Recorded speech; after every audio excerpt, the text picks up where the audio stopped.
Well, they've only gone and done it, haven't they? They've only gone and done it. England have won the World Cup, and indeed, welcome to the final tubs of this here World Cup. TGC has been powered by Cred throughout this entire World Cup. And in fact, insane rewards have been given during Cred paydays. But that's the finish now, because today is World Cup final day. But in the meantime, you can pay any bill you like with Cred. And in fact, if you haven't already, go and check out their YouTube channel. Right in that link just there. But of course, we do thank Cred for powering TGC throughout the World Cup. And what a World Cup it has been. And I think we so nearly got a fucking great game.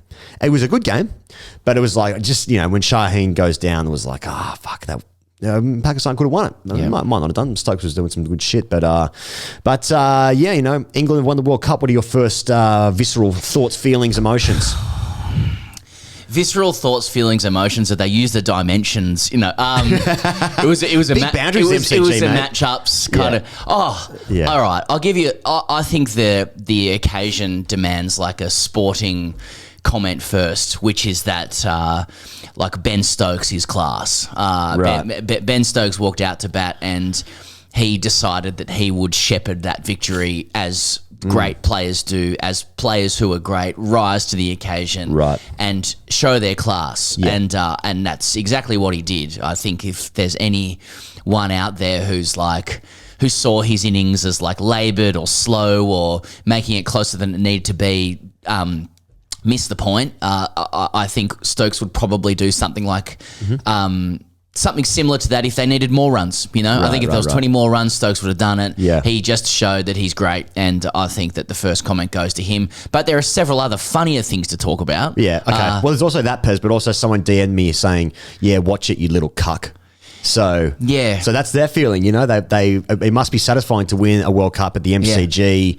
Australia didn't even make it through the thing, and satisfaction deluxe. People talking about Ben Stokes. Is he the right person in this side? Does he fit into it? Yeah. It's like, no, he's probably won them a couple of games there in a row. He went out and decided he was going to win it. And then that's just what he did. Right, that's what he did. It was tremendous. It was against Sri Lanka. Was that the game where they? He's a shepherd. Yeah, that's the right. Lord is my shepherd. That's right. Clutch, and like I think during that show, I think I might have said that he was like the most clutch player of all time or whatever. And lots of people say, well, what about the guy that I like? Or another guy that was also clutch. Yeah, it's like that's true. But like MS Dhoni, did make a career of sort of making run chases look easy. And Stokes is like he's got this catalog now of doing MS Dhoni style things, or maybe Dhoni was doing Stokes things. I don't know, but 2019 World Cup final at Lords for the ODIs. There's obviously the Headingley one for Australians, and then this one, like he's just winning games now. Like Sam Curran's man of the match, but the calmness and the experience of Stokes is just fucking quality, high quality stuff. On a wicket that was extremely difficult. So maybe we should just talk about the game now.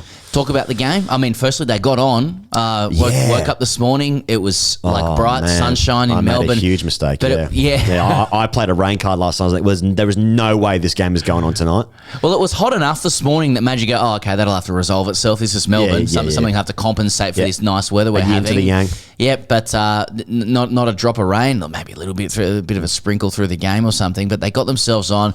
The deck was a bit how you going, I thought, for a T20, but I still kind of like it. I still like the lower scores. Yeah, but they were pretty circumspect, Pakistan. Right. They were still pretty circumspect at the bat, and then it just seemed difficult to find any timing with the deck. But let's talk about England's bowlers. Sam Curran, 3 for 12 or 4. Sam Curran, couple of stats I want to throw your way here. 3 for 12 or 4 in a World Cup 13 wickets.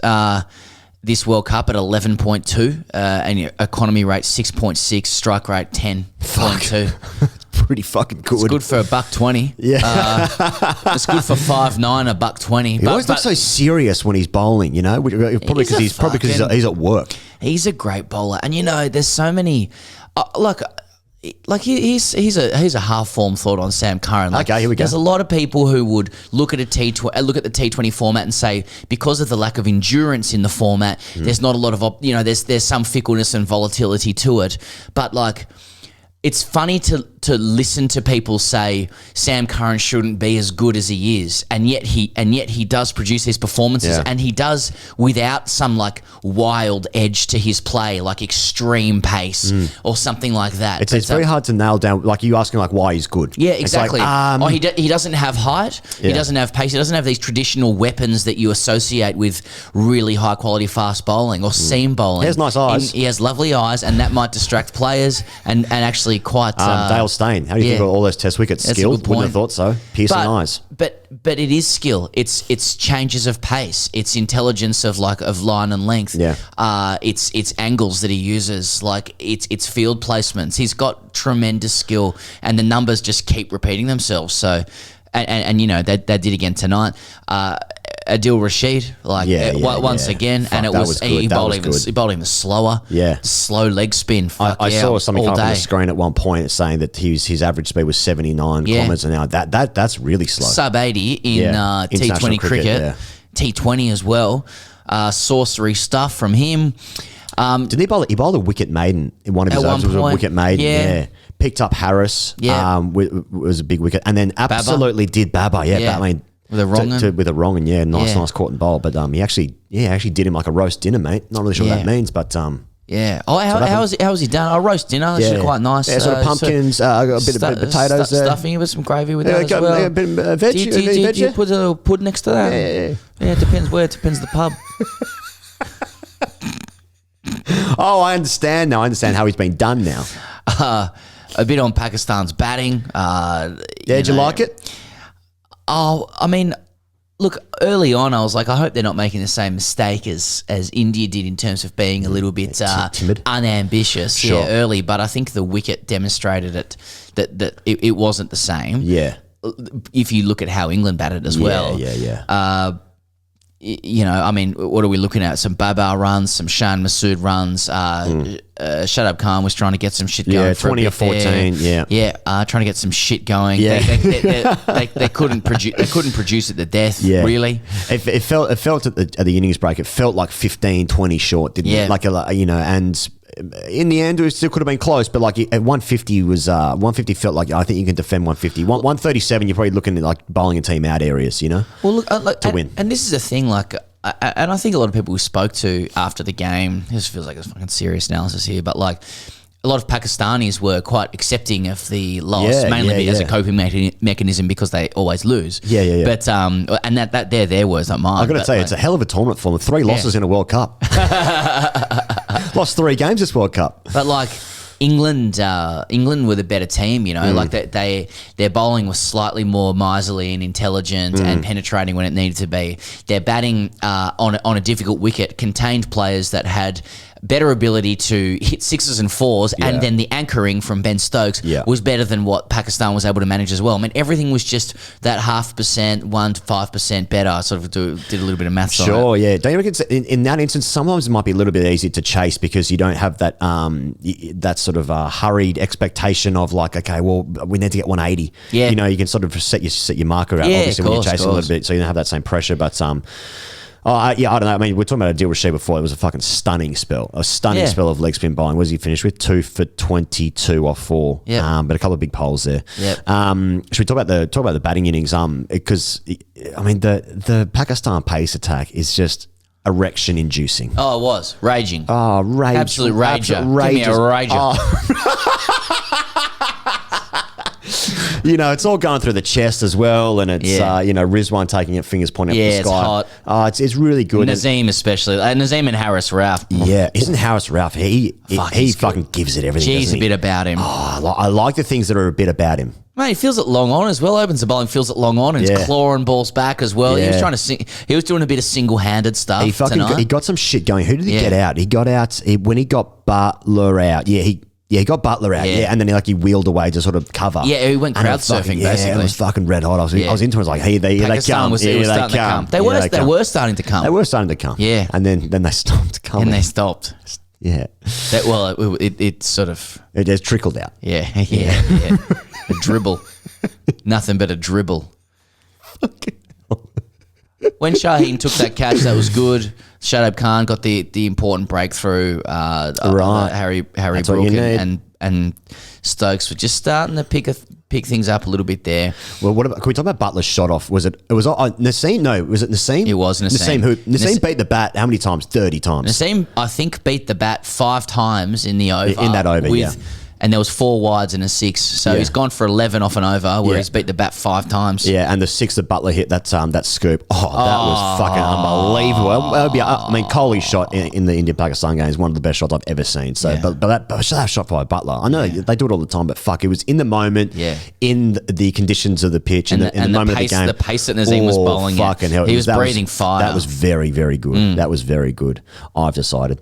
And then, as you said, Pez, when Shaheen took that catch, a good catch as well, I thought, to get rid of Harry Brook, and then he seemed to hurt himself. I actually don't know what he did. I know he had a knee injury before the tournament, right? Because he was doing rehab at Crystal Palace. But it might have been a play up with that, because then when he tried to come back on, in that moment, I think they needed 38 off 28 or something. 38 off 26, something like that. 20? No, it wasn't. No, it wasn't 20. as much as that. Anyway, but I said to you, it's like I thought Pakistan was slightly in front just then, given that they had Shaheen to bowl 2 overs and they had Haris Raf to have 1, and I think Wasim Jaffa had 1 as well. Wasim Jaffa. Muhammad Wasim Jaffa. Wasim Jaffa, fuck. Fucking hell. A little throwback there. And every different country. Michael Vaughan says, how you going?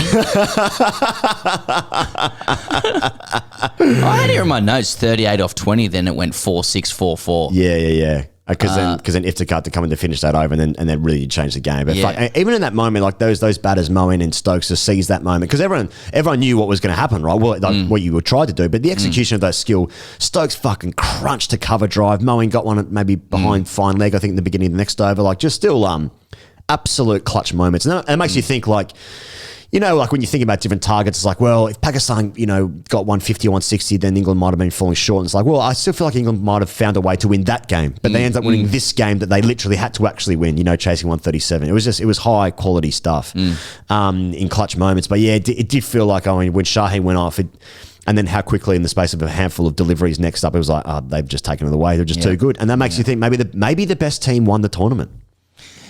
Perhaps it's not a very nice, fucking hell, sorry, I've just seen something on the internet that I didn't want to see. What are we talking here? Bit of 2 Girls World Cup stuff. Okay, all right. Well, fourth wall stuff. Basically, we needed to get to our car park after the game. I'm just saying it. Look, it's been a wonderful tournament. We've had some really lovely moments, but. We wanted to get to the car park, and honestly, just because of our accreditation, it was quicker to go across the field. So we just walked directly across the field. Like, and all the England guys just on the field. No, we didn't. We left them alone. Just let them celebrate. Like, guys with their kids. We're just walking across. Honestly, it just saves time. And Mark Wood came over. He was really lovely and came over and he like put his winner's medal around our necks and said, get a photo, which is really nice. Yeah. And I just sent it to one person, and now they've put it on the internet, and that person's Tim Bresnan. And I didn't want it. I genuinely did not want that to go on the internet. I should have told him anyway. I'm probably in trouble for that. But anyway, I'm just actually trying to look for an RASHID'S. But the first one I can see is Tim Bresnan saying he's a closet pom all along. I can confirm I'm not that. That's good. That's good.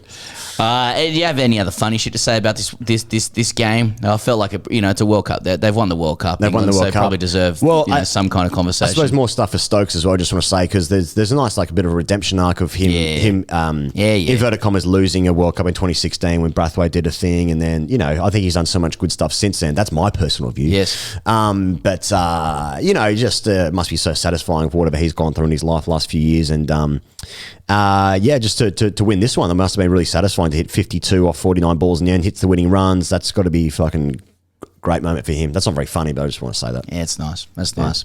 Fucking cuck. Yeah, let's answer a couple of RASHID'S and then a couple of closing comments for our from Tubbs generally. Yeah. Just a boy and his stick writes in all capitals. Rule Britannia, Britannia rule the waves. Pax Britannica fuckers. The monarchy has returned. The Asian century is dead. Ben Stokes, that's what you need. That's what you need. Ah ha ha ha ha. Get fucked. Not so much a question, just a few feelings. Just a boy and his stick. Just a boy and his stick. What's that over there? Oh, it's just a boy and his stick. Boy and his what? His stick. Akash Kumar, no Bairstow, no Joffre, still England cricket are now the world champions. We've officially entered the Bazball era. I'd call it Mottball. Well, what about... not to be confused with mothballs. You get that right. England didn't have... It's a New Yorker saying mothballs. England didn't have Bairstow, Archer, Short. Mark Wood didn't play the last two games. Reece Topley was in the squad. David Milan. That's 5 guys who would have been in the squad probably playing these games. And see what would have happened. Maybe Reece Topley might have been playing ahead of Curran even. I don't know. Oh, mate, if Bairstow's in the side, then Alex Hales won't get a game either. Yeah. He's been excellent. So maybe we'll go better because it's YJB. Indeed. Okay, a lot of Ben Stokes is just absolutely clutch here. Yeah. And someone's right that Stokes' innings was like a guy who plays fourths and should play ones but doesn't care, doesn't train and gets on the piss before each game, comes down on a Saturday, plays and misses about 80 times, but you still know who's going to win the match for his team each week. Harsh, I think. Someone else has written Empire Strikes Back or some shit. Hey, Sam Curran's one player of the series. Yeah, fair enough. Yeah. Fair enough. I like the idea that Stokes was like lucky, or it was he should apologise for the innings because he couldn't hit the ball and stuff. But it's like it's seeming round. There's been 13 wickets in the game for 270 runs or whatever. So it suggests to me that it was pretty tough to bat on. Guy gets 52 red in a World Cup final run chase. I reckon that's pretty good.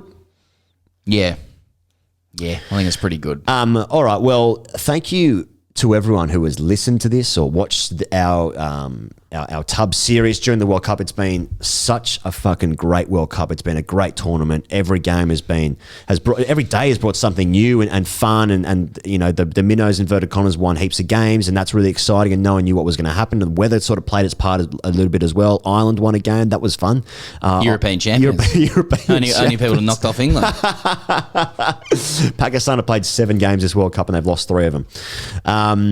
So I don't know, man. I also want to thank Cred, of course, for powering TGC throughout the World Cup. That's also been a great privilege for us as well. But I just want to say thanks to everyone who's made it this far, or to if you just watch some videos, all the videos, whatever. But obviously we are absolutely exhausted. But it's been great fun. Oh, we're recording this at 12:55 a.m. A lot of people confuse the slurring words for beers. It truly is fatigue on this occasion, but I think it's really fair to say that this World Cup is hugely memorable for us. I think that we have grown immensely. We've been supported more than we've ever been supported before. To anyone who found us during this time, we're really grateful for your support. For those who've been with us for a really long time, we're also very grateful for your support as well. I think huge thanks to Cred who've backed us from the start of this tournament. And forced us to get heaps of clips out as well, which actually has grown our reach rather than us going, we'll put a clip out, we won't, or whatever. So that's been really good. I think, like, from a personal perspective, to be for Australia to host this tournament and to actually see how much love and passion there is for cricket, particularly from Asian countries, and for that to be the story of the tournament, rather than any of our own insular Anglo bullshit, has been a real eye opener, and I think we're quite privileged, to have been able to experience that. And I think also a huge shout out to you, Higgos, for editing all of these after we finish recording it. Thanks, man. We're quite tired, but after these things finish, Higgos then puts in another few hours to actually get it up. So, we're pretty we're pretty fucking tired. Yeah. but we're really we have the best job, and that's, you know, we're really inspired by the support that we get from people, whether it's online, you know, in the comments or at the ground, which has been incredible as well. Yeah. I was just going to say on that, it sounds like we're wrapping things up. We, of course, now are closing down the channel now that England have won the World Cup. Of course, yeah. Sorry, I forgot to say that. The channel's done now. Yeah. But there is another video coming out. In fact, there's another video coming out. There's 2 videos coming out tomorrow. There's a whole podcast episode wrapping up the World Cup. There's more, and there's this, and there's a clip of this. There's a clip of this, that goes across platform, and then there's a side mouth video that goes up, and then clips of that. So I think it's about 7 or 8 things coming out tomorrow. We'll be around. Yeah, we'll be around. Yeah. And also to that end, thank you to every single person that we've had a chance to meet in Melbourne for side mouth or just come up for photos, all that kind of stuff. It's really cool. So thanks. I hope everyone's had a great World Cup, and see you coats on the internet later.